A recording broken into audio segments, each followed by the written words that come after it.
Marin's nimble hands moved across the CEO's desk. Just another night, just another surface to clean.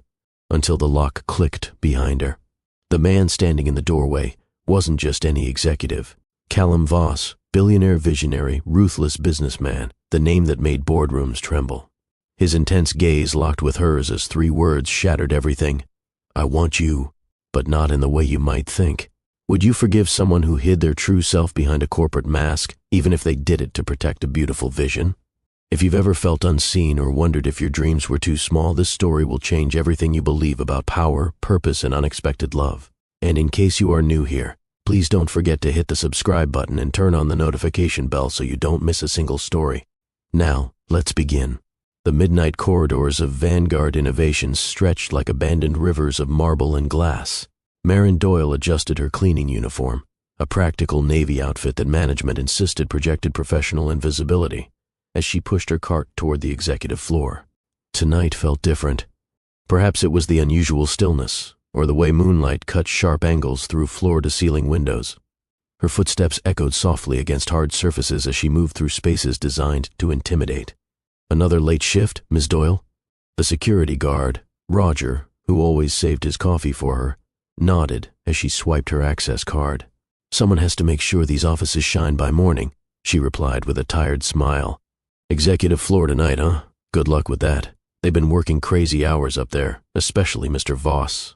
Marin nodded, but her mind wandered to the community arts center sketches hidden in her small Brooklyn apartment. 6 years of night shifts had built her savings, but she needed 3 more years at this pace to secure the down payment on her dream, transforming the abandoned warehouse in her neighborhood into a haven for creativity. The elevator ascended silently, numbers climbing toward the 60th floor. Marin closed her eyes briefly, visualizing colorful murals, dance studios, and workshop spaces where neighborhood children could discover their talents without fear of violence or neglect. When the doors opened, she was greeted by emptiness and opportunity. With no executives working, she could clean efficiently without navigating awkward interactions or being treated like furniture. Her routine was methodical. Dust each office, vacuum carpets, wipe down surfaces, empty trash. Each space told its own story through personal items, family photos, degrees, trinkets from business trips. Human traces in cold corporate environments. The CEO's office waited at the corridor's end. Larger than the others, it occupied the corner with spectacular views of Manhattan. Marin had never met Callum Voss, though his reputation preceded him. Brilliant, demanding, unpredictable. At 35, he'd transformed a struggling tech company into an empire. The business magazines called him ruthlessly innovative. The cleaning staff called him that workaholic who never leaves. Marin hesitated outside his door, then gently pushed it open. The office was immaculate. Minimal, modern, with clean lines and subdued colors. Unlike other executives who displayed wealth through extravagance, Voss's space spoke of restrained power. A single abstract painting hung behind his desk, swirls of blue and gray suggesting a storm at sea. She began her cleaning routine, moving carefully around his desk. As she adjusted a stack of papers, something fell, a leather-bound notebook, its pages fanning open as it hit the floor. Marin quickly knelt to retrieve it, but not before her eyes caught fragments of handwritten notes and sketches. Community centers, youth programs, affordable technology initiatives, diagrams of the very neighborhood where she lived. She froze, confusion washing over her. These weren't corporate strategies for profit maximization. These were dreams of community transformation, dreams that mirrored her own. Before she could process this discovery, the door clicked shut behind her. Marin spun around, the notebook clutched to her chest. Callum Voss stood in the doorway, his tall frame blocking the exit. His expression was unreadable, eyes moving from her face to the notebook in her hands. "I'm sorry," she stammered, extending the notebook toward him. "It fell. I was just picking it up." But Callum Voss didn't move. His gaze remained fixed on her, an intensity building in his eyes that made her heart race with uncertainty. "You've seen it," he said finally, his voice lower and gentler than she'd imagined.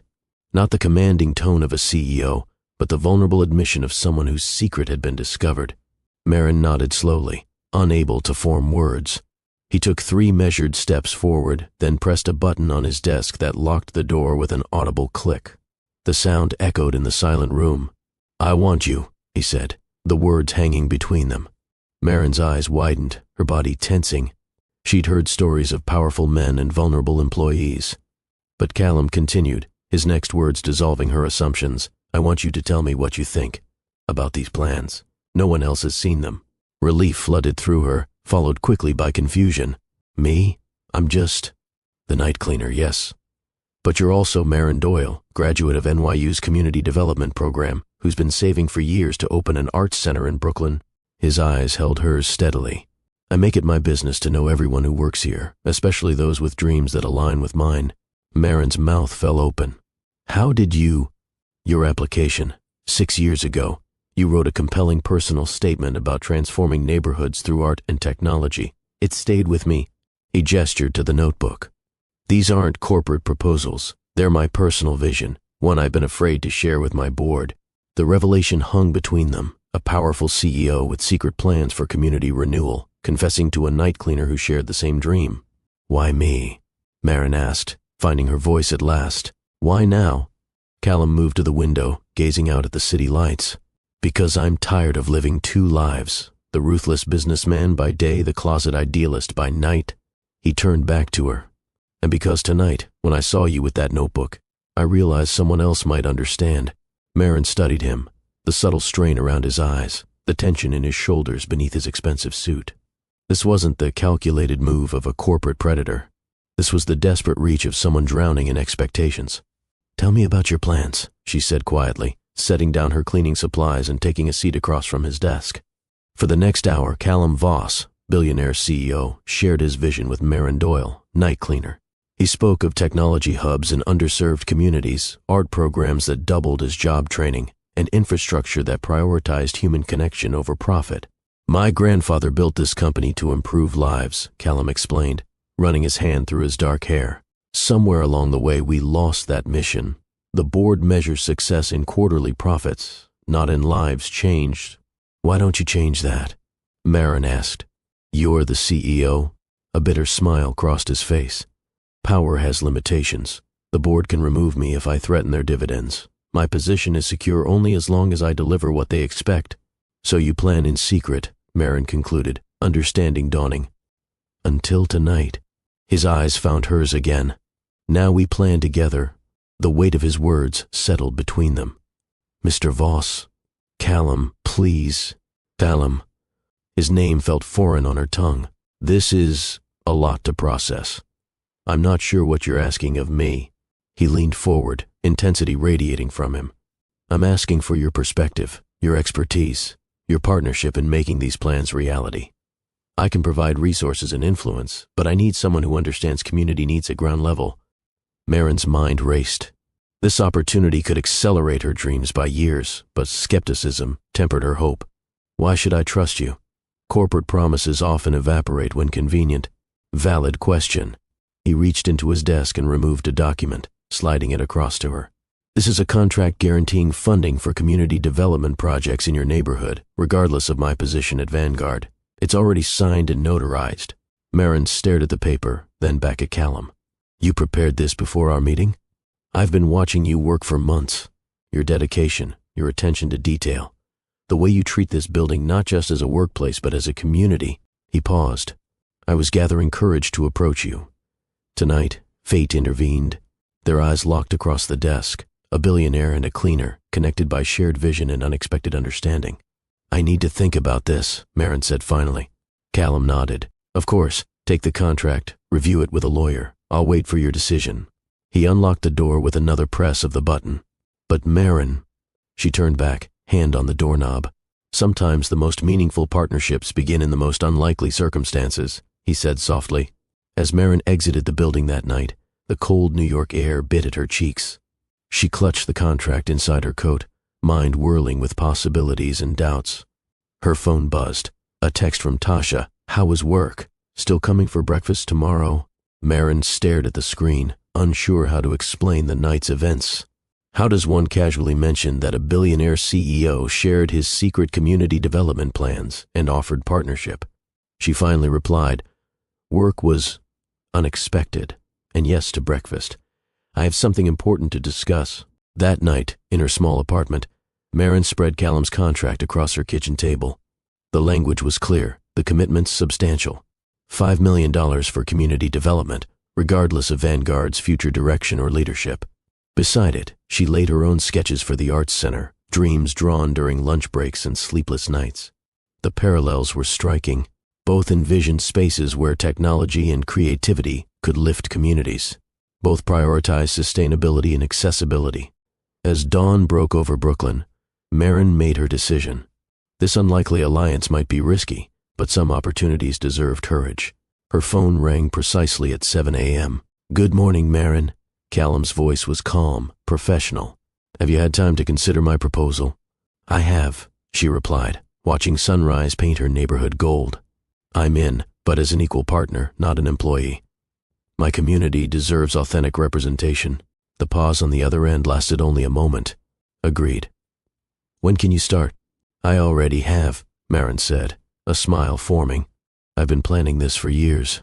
The news spread through Vanguard Innovations like wildfire. Callum Voss had appointed an unknown woman, a former night cleaner, to the newly created position of Director of Community Initiatives. The executive floor buzzed with speculation and disbelief. "Have you seen her? She was emptying my trash bin last week," whispered Amanda Pierce, VP of Marketing, as Marin walked past in her new business attire, a simple charcoal suit purchased hastily for her first day. Richard Maxwell, chairman of the board, wasted no time summoning Callum to his office. The sleek corner room with its intimidating view had witnessed countless corporate executions over the years. "Explain yourself," Maxwell demanded without preamble, his silver hair perfectly styled, his displeasure evident in the tight line of his mouth. "You've appointed a janitor to an executive position without board approval." Callum remained standing, unfazed.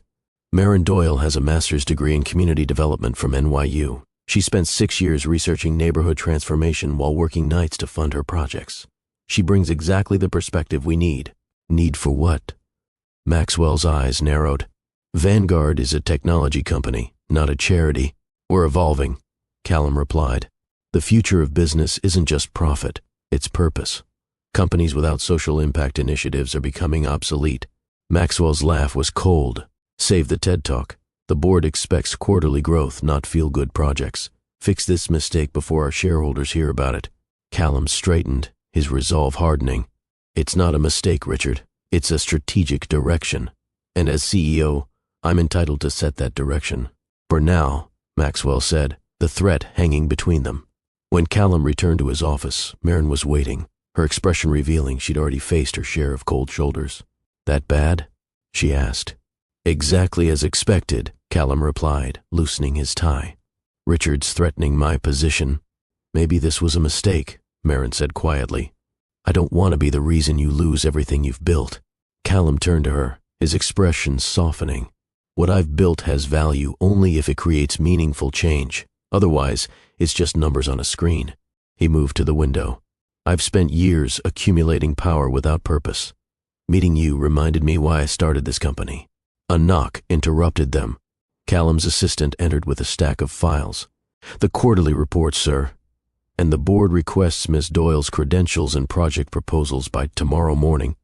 After she left, Marin sighed. "They're looking for reasons to discredit me. Then we'll give them reasons to respect you instead." Callum spread the files across his desk. "Let's work through the night. By morning, we'll have a proposal that even Richard can't dismiss." As the city lights came on outside, they worked side by side, the billionaire CEO and the former night cleaner, their different worlds merging through shared purpose. Marin's practical community knowledge complemented Callum's business acumen. Where he saw market opportunities, she saw human needs. Together, they crafted something neither could have created alone. "We should start in your neighborhood," Callum suggested, studying maps of Brooklyn. A successful prototype there would prove the concept. Marin nodded, excitement building. The old warehouse on Fulton Street would be perfect. High ceilings, central location, accessible by public transit. "I'll have legal look into acquiring it tomorrow," Callum said, making notes. As midnight approached, they ordered takeout, sitting cross-legged on the office floor, surrounded by papers and possibilities. "Why did you really choose me?" Marin asked, between bites of noodles. "There must be thousands of qualified community development experts in New York." Callum considered her question. Chopsticks paused midair.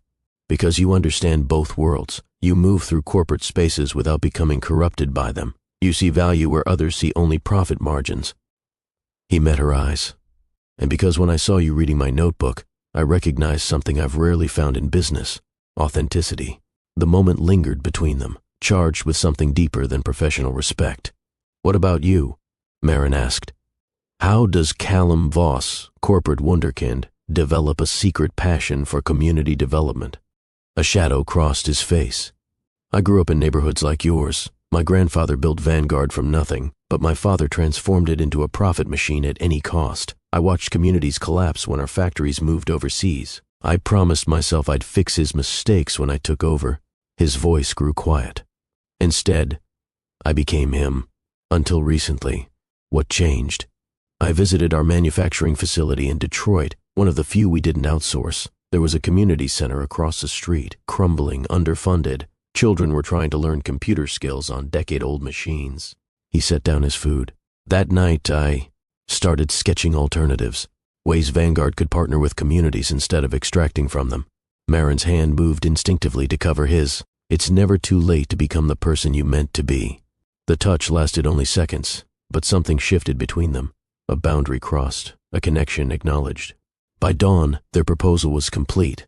A comprehensive plan for community technology centers that would serve as educational hubs, job training facilities, and creative spaces. The first would open in Brooklyn within 6 months, with 5 more planned across underserved neighborhoods in the following year. It's beautiful, Marin said, reviewing their work with tired eyes. It's just the beginning, Callum replied, his voice rough from hours of discussion. When they presented to the board later that morning, the reception was mixed. Some members saw the marketing potential of corporate social responsibility. Others, led by Maxwell, remained skeptical. This is a distraction from our core business, Maxwell argued, and an expensive one at that. On the contrary, Callum countered, it's an investment in our future. These centers will develop tech talent, create goodwill in communities where we operate, and position Vanguard as a leader in ethical innovation. And what about the shareholders? Another board member asked. Marin stepped forward, her voice steady despite her nervousness. I analyzed the financial projections. These initiatives will reduce recruitment costs, increase employee retention, and generate positive media coverage worth millions in advertising. The return on investment becomes positive in year 3. Her confident command of business language surprised them. She wasn't just an idealist, she understood their world. The board voted 7-5 to approve a pilot program. Not a complete victory, but enough to begin. As they left the boardroom, Callum squeezed Marin's shoulder. You were brilliant. We did it together, she replied, cheeks flushing slightly at his touch. The following weeks blurred into a whirlwind of activity. Marin relocated to a small office next to Callum's. Days stretched into nights as they balanced regular business operations with their community initiative. The warehouse purchase was finalized, architects hired, and community input sessions scheduled. Not everyone at Vanguard welcomed the changes. Some executives resented Marin's rapid rise, while others worried about Callum's shifting priorities. Whispers followed them through hallways, rumors of favoritism, speculation about their relationship. They're talking about us, Marin told Callum one evening as they left the building together, aware of watching eyes. Let them talk, he replied. Results will speak louder eventually. But the pressure took its toll. Callum grew increasingly defensive with the board as Maxwell continued undermining their efforts. Marin faced subtle sabotage from colleagues who forgot to include her in crucial meetings or withheld important information. One particularly difficult day, after a heated exchange with investors concerned about the company's new direction, Callum found Marin in her office, staring dejectedly at emails from executives refusing to allocate staff to the community project. Maybe we're trying to change too much too quickly, she said, frustration evident. Instead of his usual optimistic response, Callum sank into the chair opposite her desk, suddenly looking exhausted. Sometimes I wonder if Richard is right, if I'm risking everything I've built on an impossible dream. The vulnerability in his admission struck Marin. This was not the confident CEO persona he maintained for others. This was Callum, human, doubtful, real. Come with me, she said suddenly, standing and gathering her coat. There's something you need to see. Despite his confusion, Callum followed her. They took the subway to Brooklyn, an experience so foreign to him that Marin couldn't help smiling at his awkward attempts to appear normal among regular commuters. She led him through her neighborhood, past corner stores and community gardens, to a small after-school program housed in a church basement. Inside, children worked on art projects and homework, supervised by volunteers. Miss Marin. Several kids rushed to greet her, surrounding them with excited chatter. Friends, she addressed them. This is Mr. Voss. He's helping me build something special for our neighborhood. A small girl with braids looked up at Callum. Like what? Kneeling to her level, Callum described their plans for the technology center, watching as the children's eyes widened with possibility. Will there be robots? A boy asked. And art supplies? Another chimed in. All of that and more, Callum promised, his earlier doubt transforming into renewed purpose. Later, walking back through streets now bathed in evening light, Callum was quiet, processing. That's why we keep fighting, Marin said softly, not for profit margins or board approval, but for them. For their futures. Callum stopped, turning to face her. In the glow of a street lamp, his expression was unguarded, intense. Thank you. For reminding me what matters. The moment stretched between them, charged with unspoken feelings. Then, as if by mutual understanding, they closed the distance. His hand found hers, fingers intertwining. We're going to change things, he whispered. Together, she agreed, squeezing his hand. That night marked a turning point. Their partnership, forged in professional collaboration, had deepened into something neither had anticipated. As they walked back to the subway, plans flowing between them with renewed energy, they were unaware of the camera capturing their linked hands, or the storm that image would soon unleash. The photograph appeared in the New York Business Journal first, Callum Voss and Marin Doyle walking hand in hand through Brooklyn, their expressions intimate and unguarded.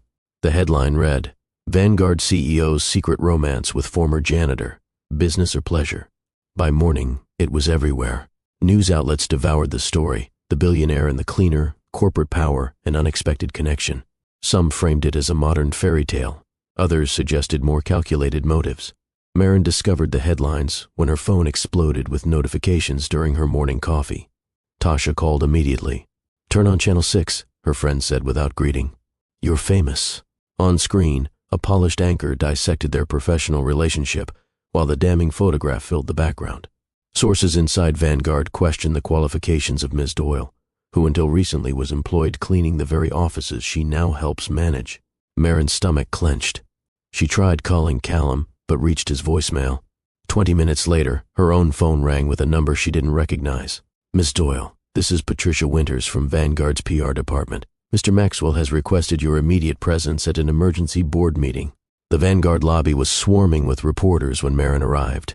Security escorted her through a side entrance, but not before cameras captured her anxious expression. Richard Maxwell was waiting outside the boardroom, his face carved from stone. Quite the mess you've created.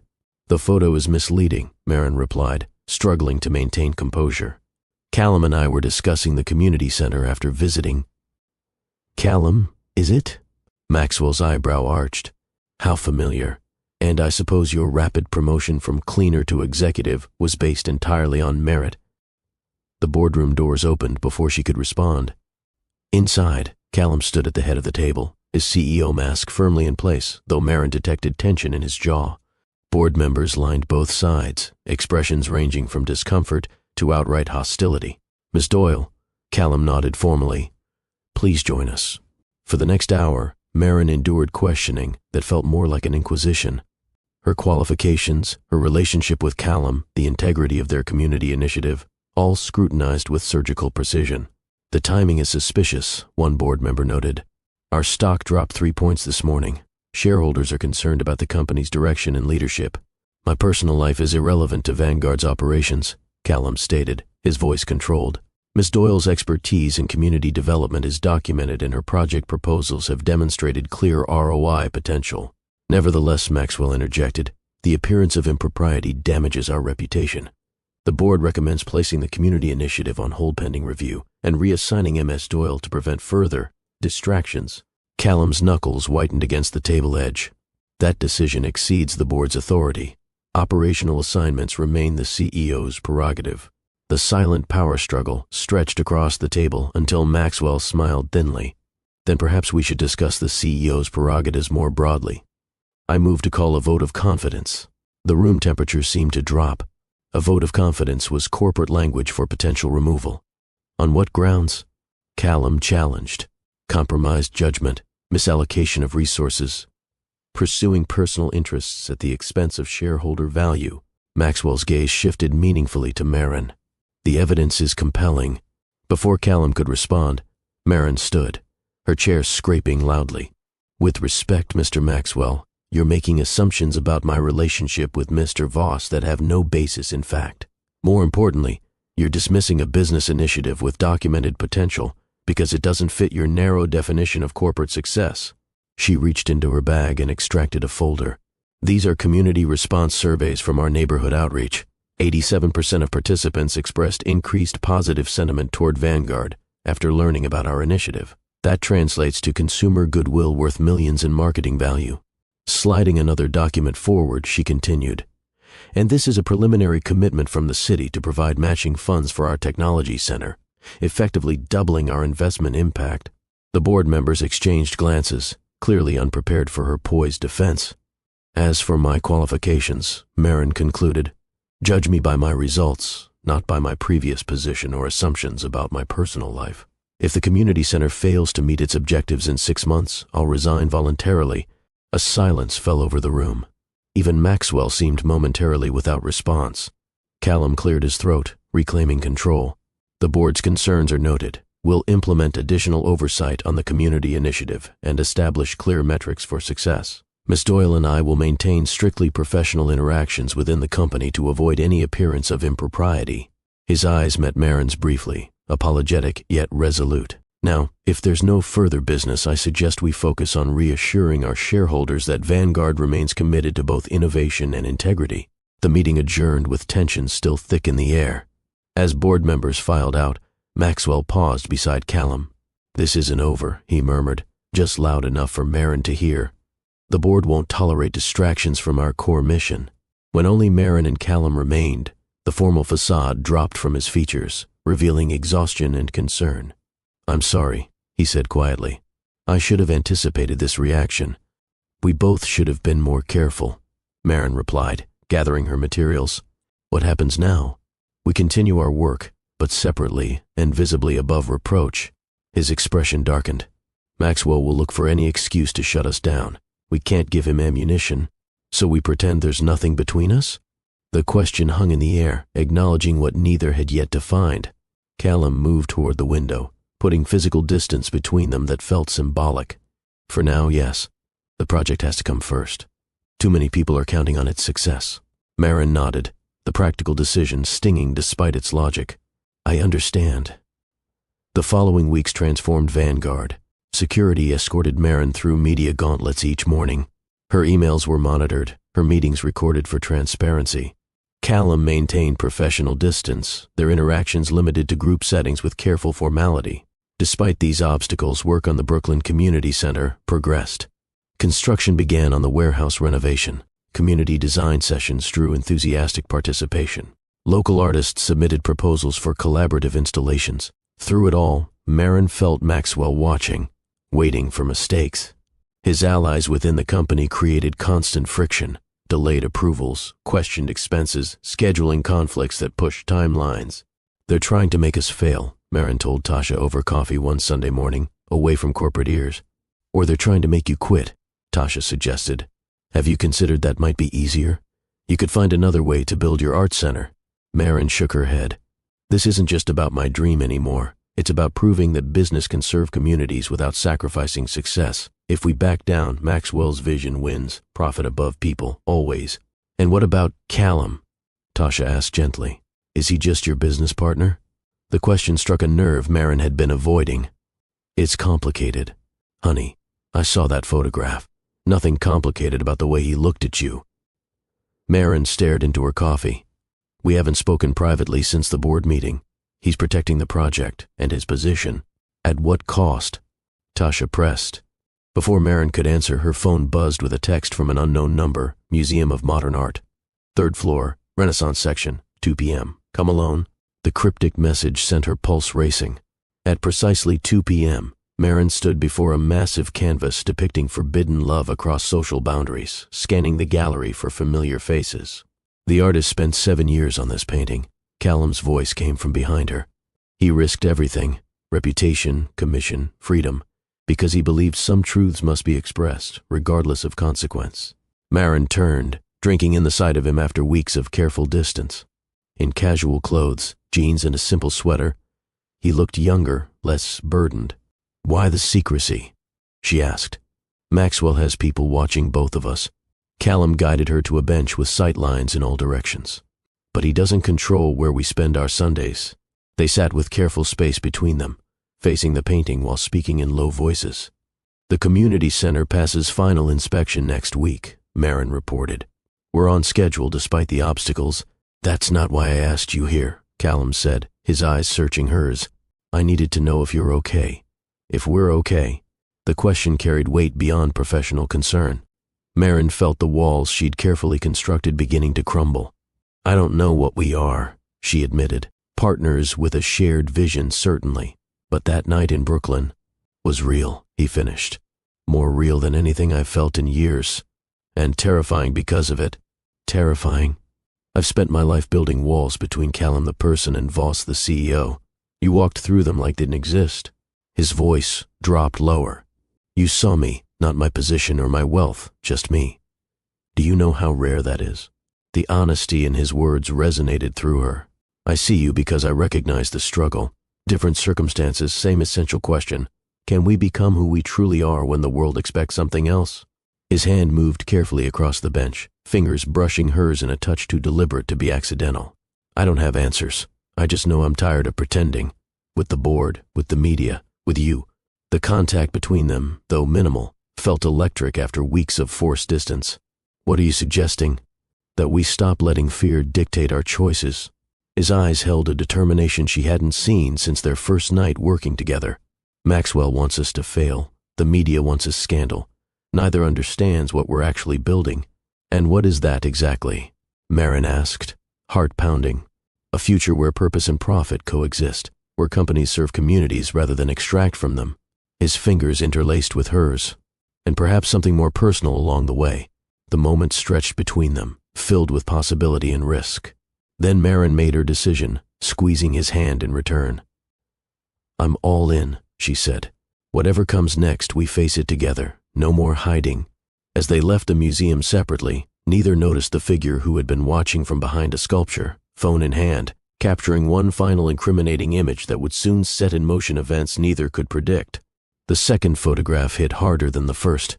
Callum and Marin, hands intertwined at the museum, captured in a moment of undeniable intimacy. This time the business headlines were merciless. Voss defies board. Secret romance continues and conflict of interest clouds Vanguard's future. Marin arrived at work to find her access card deactivated. Security directed her to human resources, where a sympathetic but firm manager explained she was being placed on administrative leave pending investigation. "Investigation of what?" Marin demanded. "Potential ethics violations," the manager replied, sliding a document across the desk. "The terms are outlined here. You'll continue receiving salary but are restricted from company premises and prohibited from contacting Vanguard employees, especially Mr. Voss." Marin's phone buzzed with texts from her community center team. They, too, had been locked out. 6 months of work, just days from completion, now suspended in corporate limbo. She tried calling Callum, but his number went straight to voicemail. Frustrated and concerned, she took a cab to Vanguard headquarters, only to be stopped in the lobby. "I need to speak with Mr. Voss," she told the security guard. "Mr. Voss is unavailable," he replied mechanically, "and I have instructions not to permit your entry." As she turned to leave, Patricia from PR approached. "Ms. Doyle, a word?" They stepped aside to a quiet corner of the lobby. "The board called an emergency session this morning," Patricia whispered. "Maxwell presented evidence that you and Callum misappropriated company resources for personal projects and violated ethics guidelines through your relationship." "That's absurd," Marin protested. "Every dollar spent on the community center was documented and approved. Documentation can be reinterpreted." Patricia glanced around nervously. "Listen, I don't have much time. Callum is fighting for his position right now. The vote is scheduled for noon." Marin checked her watch, 11:30. "I need to get up there." "You can't." "But—" Patricia hesitated, then pressed a small flash drive into Marin's palm. "Callum asked me to give you this if things went badly. Don't let anyone see it." Before Marin could ask more questions, Patricia disappeared into the elevator. Outside, reporters had gathered, shouting questions as Marin pushed through them toward the street.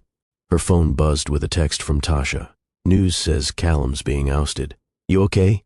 Come to my place. At Tasha's apartment, Marin plugged in the flash drive. It contained financial records, emails, and a video file. She clicked play.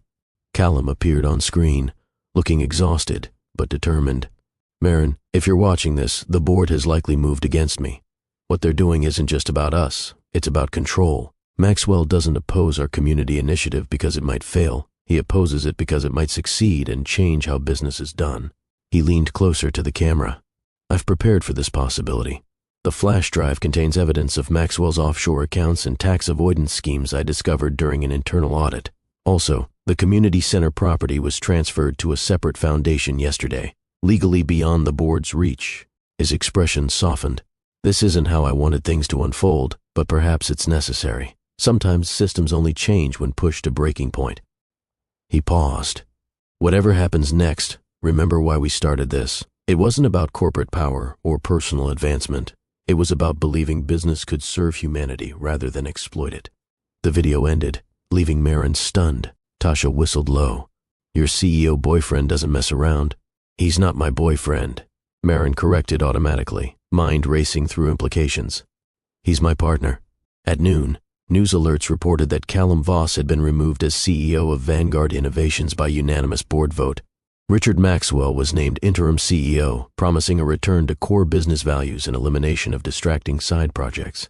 Marin's phone rang with an unknown number. Miss Doyle, a cultured female voice said, My name is Eleanor Chen. I represent Mr. Voss's personal legal team. He's requested a meeting with you at 3 p.m. today. A car will collect you. The car, a modest sedan rather than the luxury vehicles Callum typically used, delivered Marin to a small office in downtown Brooklyn, far from Vanguard's gleaming headquarters. Inside, Callum waited, tie loosened, sleeves rolled up, surrounded by boxes and laptops. When he saw her, relief washed over his features. Without hesitation, he crossed the room and embraced her. I'm sorry, he murmured against her hair. I couldn't warn you. What happened? She asked, pulling back to search his face. Exactly what I expected. Maxwell made his move. The board followed his lead. Callum gestured around the makeshift office. But while they were busy firing me, I was executing Plan B. He guided her to a table covered with documents. Vanguard may have abandoned our community center, but we haven't. The property, funding, and intellectual property were transferred to the Possibility Foundation, our new non-profit organization officially registered last week. Marin stared at the papers, understanding dawning. You knew this was coming. I hoped it wouldn't, but corporate politics taught me to prepare for betrayal. His mouth quirked in a half-smile. What they don't realize is that CEO was just a title. The vision, our vision, that's what matters. But your company was becoming something I no longer recognized. He took her hands. Marin, I lost my position but gained my freedom. For the first time in years, I can pursue what I actually believe in, without compromise. The door opened as several people entered. Marin recognized her community center team among them. Meet our new staff, Callum said. Everyone Maxwell suspended this morning has been offered positions with the foundation at higher salaries than Vanguard paid. Turns out when you cut out corporate excess, you can pay people what they're actually worth. As the day progressed, Marin watched Callum transform. Without the weight of corporate expectations, his natural warmth and vision flourished. He moved through the room, connecting with each person, no longer the isolated CEO, but a leader who inspired through genuine collaboration. By evening, they had a clear action plan: complete the Brooklyn Center within 2 weeks, document its impact meticulously, and use that success to secure additional funding for expansion. When the others had left, Callum and Marin stood alone on the office's small balcony, overlooking the neighborhood their work would soon transform. Are you really okay with losing everything you built? Marin asked softly. Callum considered the question, his gaze sweeping across the city lights. I didn't lose what matters. The company I inherited from my father was built on extraction, taking talent, resources, and wealth without giving back. What we're building now is about contribution. He turned to her. Besides, I haven't lost everything. His hand found hers, fingers intertwining naturally. Some things I've only just found. 2 weeks later, despite legal threats and media scrutiny, the Brooklyn Community Technology Center opened its doors. Children rushed to explore coding stations, seniors attended digital literacy classes, and local artists collaborated on installations that married technology with cultural expression. Cameras rolled as Marin guided visitors through spaces designed for learning, creation, and connection. "This center belongs to the community," she explained to reporters. "We're just facilitators." The center's impact was immediate and measurable. Crime rates dropped as teens found safe after-school spaces. Job placements increased as adults gained digital skills. Most remarkably, local businesses reported growth as the center attracted visitors from across the city. Vanguard's new leadership watched with mounting concern as positive press coverage highlighted what they had abandoned. Maxwell scheduled press conferences promoting traditional corporate values, but public sentiment had shifted. Social media celebrated the billionaire who chose purpose over power and the cleaner who reimagined business. 1 month after the center's opening, Callum received a call from Vanguard's largest shareholder, James Chen, Eleanor's father.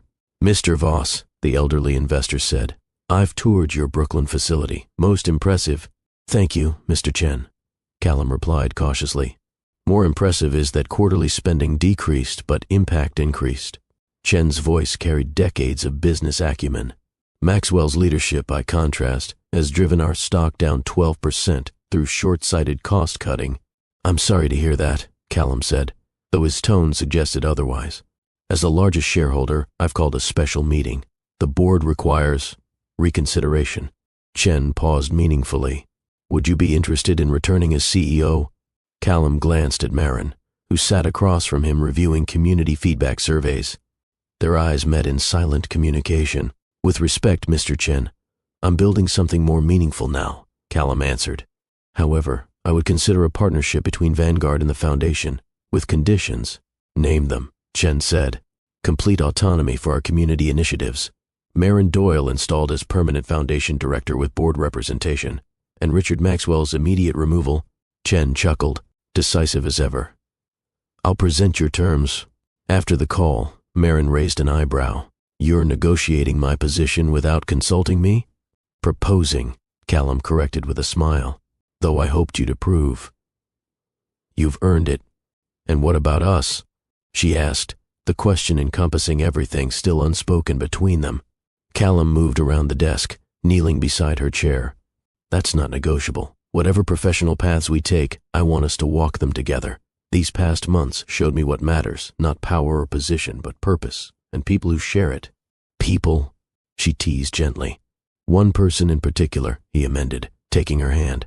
"A remarkable woman who saw possibility where others saw limitations, who taught a CEO to be human again." 2 days later, as evening fell across New York City, Callum and Marin stood on the rooftop garden they'd incorporated into the community center design. Below them, classrooms still buzzed with activity, coding workshops, digital art sessions, neighborhood planning meetings. "It's everything we imagined," Marin said, watching children excitedly program small robots. "It's just the beginning," Callum replied, arms slipping around her waist. "The Foundation secured funding for 3 more centers yesterday." She turned in his embrace, studying the contentment in his features. "Do you miss it? The power, the prestige?" "Not for a second." His eyes held absolute certainty. "I spent years accumulating wealth and influence, thinking they were the destination. They were just tools I hadn't learned to use properly." Their conversation paused as his phone buzzed. Checking the message, Callum smiled. "Chen says the board voted. They've accepted our terms, full partnership, your directorship, Maxwell's removal." Marin processed this victory, emotions complex. "So we won. We did more than win a corporate battle," Callum said, gazing at the community their vision had created. "We changed the conversation about what business can be."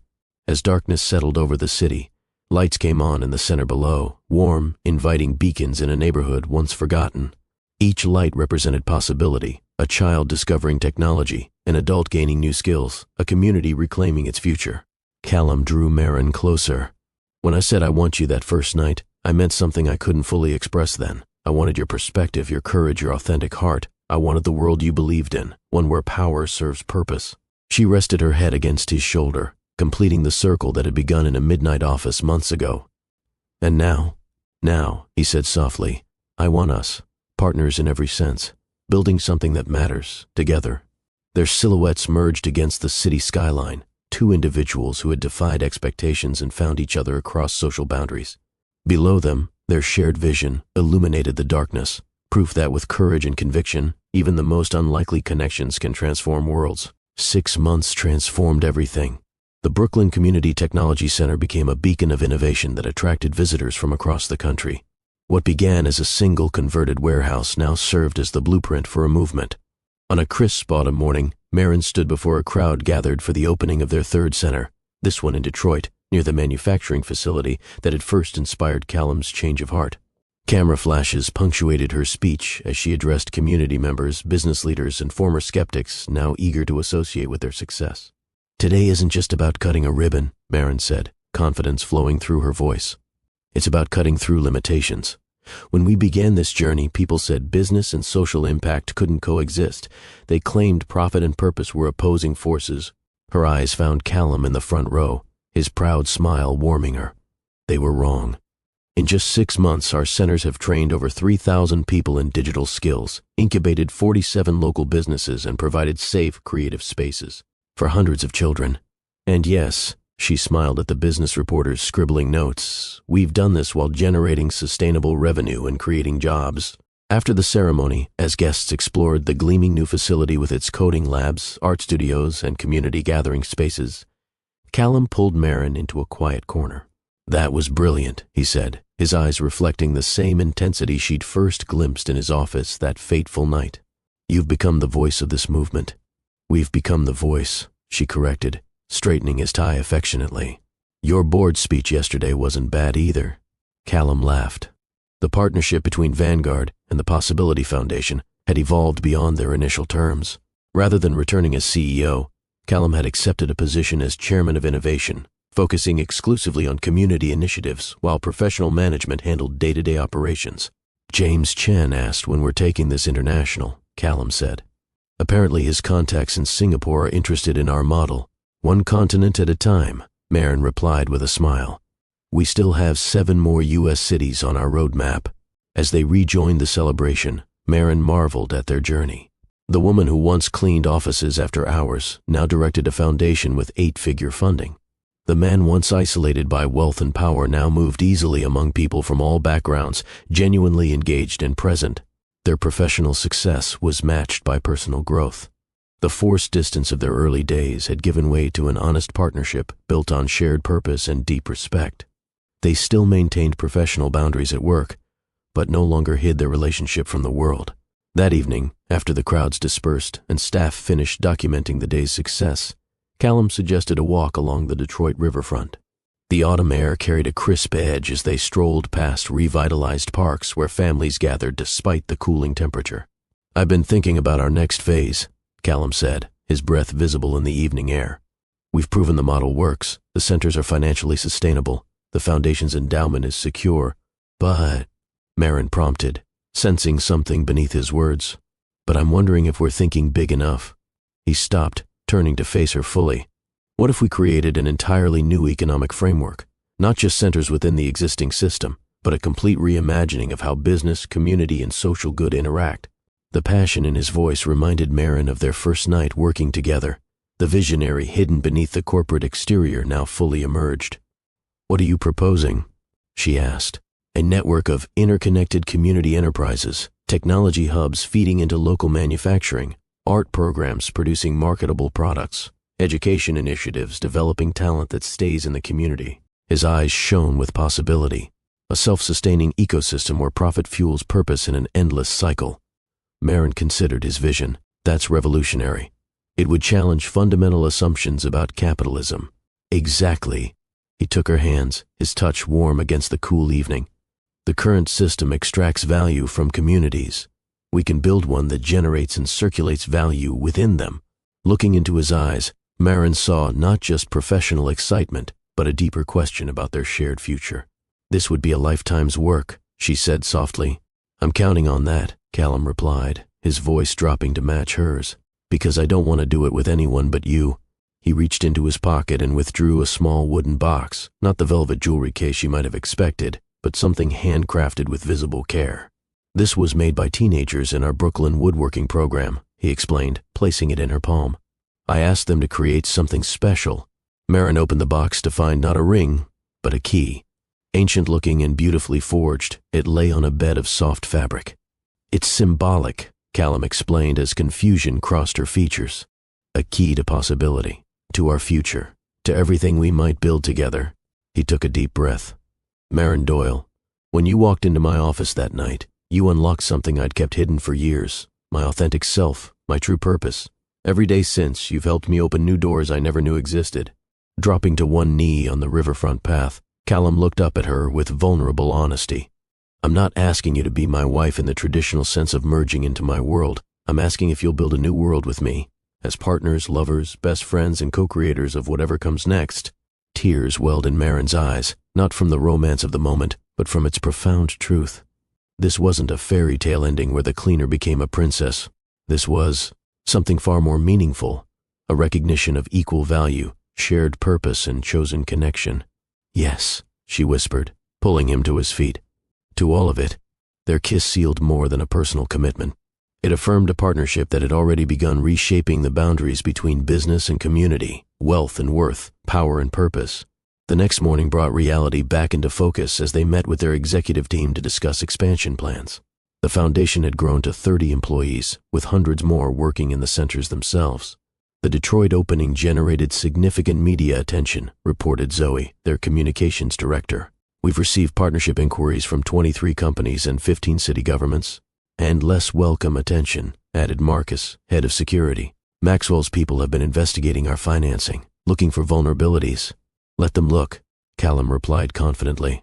"Every dollar is accounted for, every program transparent." "It's not just financial," Zoe cautioned. "They're pushing a narrative that we're anti-business and promoting socialist values.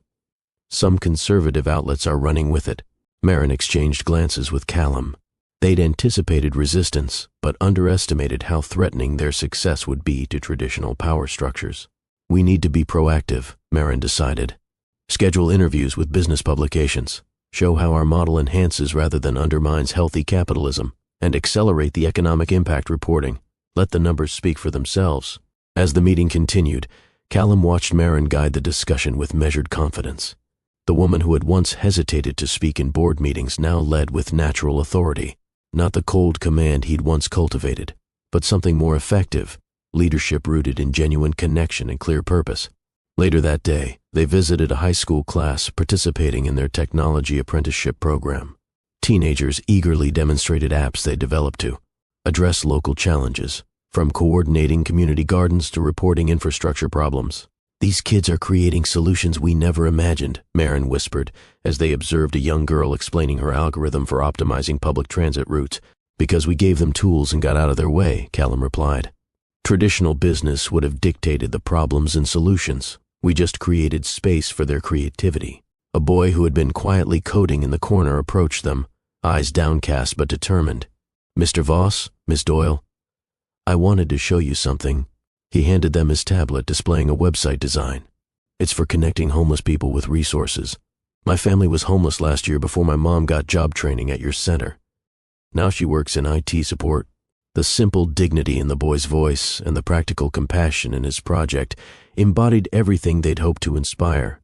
Not charity, but empowerment, not dependence, but capability. "This is extraordinary, James," Maren said, scrolling through his work.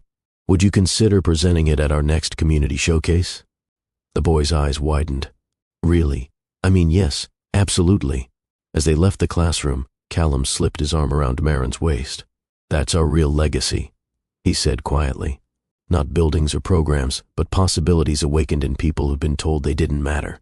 That night, back in their hotel suite, they reviewed plans for the next day's meetings while sharing a simple dinner. Their lives had settled into a rhythm of purpose, intense work balanced by quiet moments of connection. "I received an interesting offer today," Maren mentioned, setting aside her tablet. "The Harvard Business School wants me to develop a course on community-centered enterprise. They're calling it the future of business education." Callum looked up, pride evident. "You should do it. Your perspective needs to reach future leaders." "It would mean splitting time between our centers in Cambridge," she noted. "More time apart. Or," he suggested, setting down his fork, "it could mean expanding our East Coast operations. The Boston area has communities that would benefit from our model." Maren smiled at his typical response, finding opportunities and challenges. You'd relocate operations just to keep us together?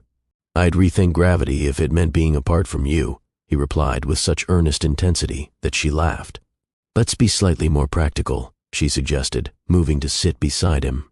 We could use Boston as our East Coast hub, split time between locations. I teach, you charm investors. We build centers where they're needed most. He pulled her closer. This is why we work. You ground my ideas in reality. And you push my reality toward bigger possibilities, she completed. As they sat together planning their future, Marin reflected on the extraordinary journey that had brought them here.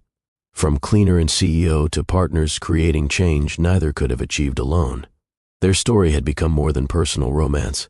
It had evolved into a testament to what happens when barriers fall and authentic connection drives purpose.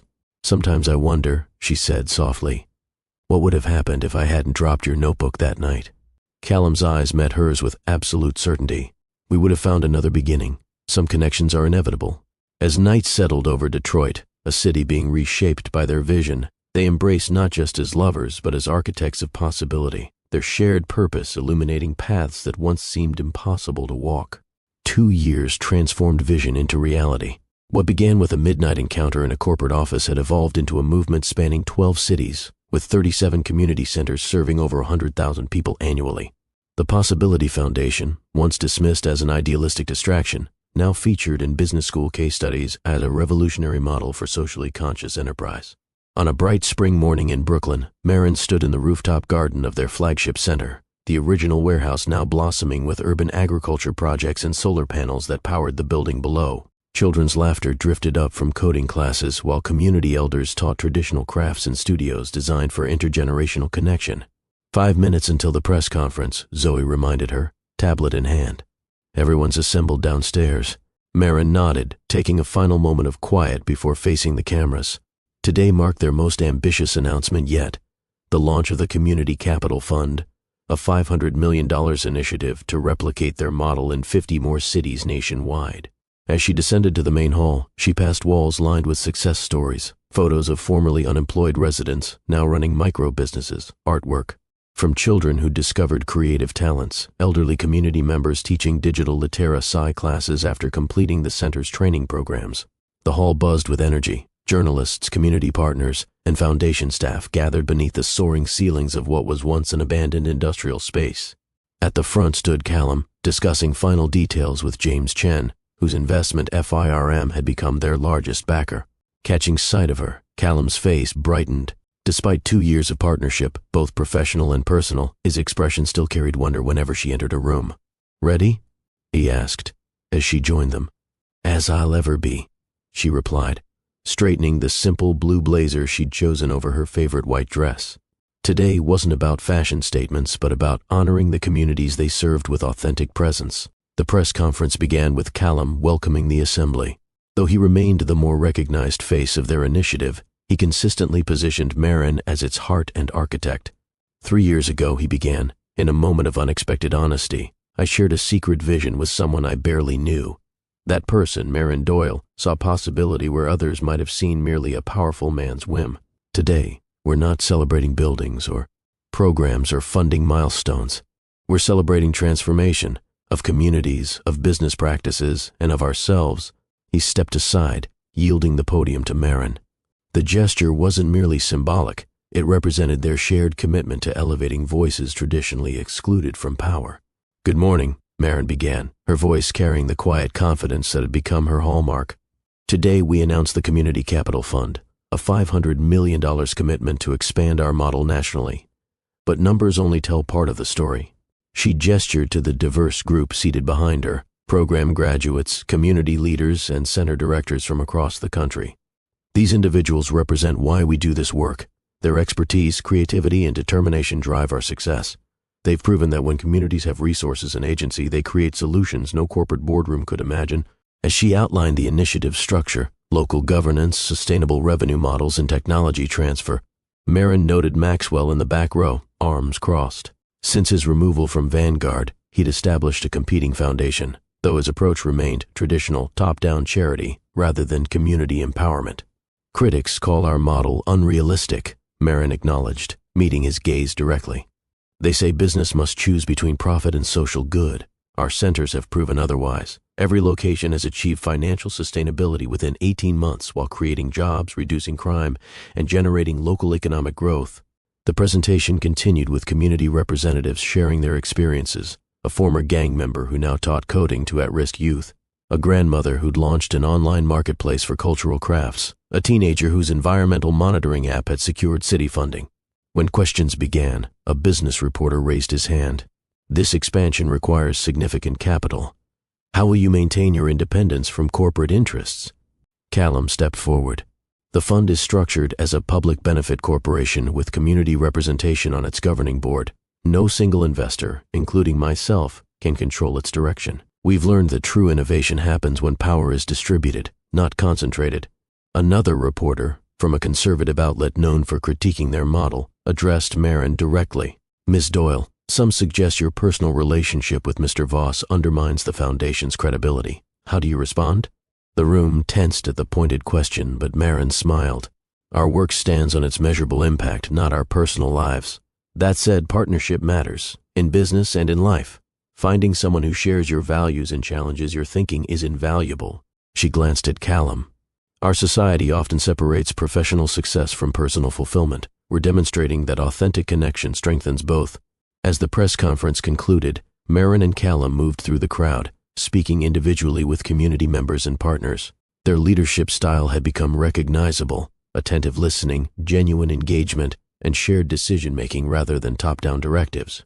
Later that afternoon, as staff cleared the hall, Callum found Marin in her office reviewing proposals for the next round of community grants. That went well, he said, leaning against her doorframe. Even Maxwell seemed impressed, though he'd never admit it. He's stuck in an outdated paradigm, Marin replied, setting aside her tablet. His generation sees business and social good as separate worlds. We're showing they're interconnected.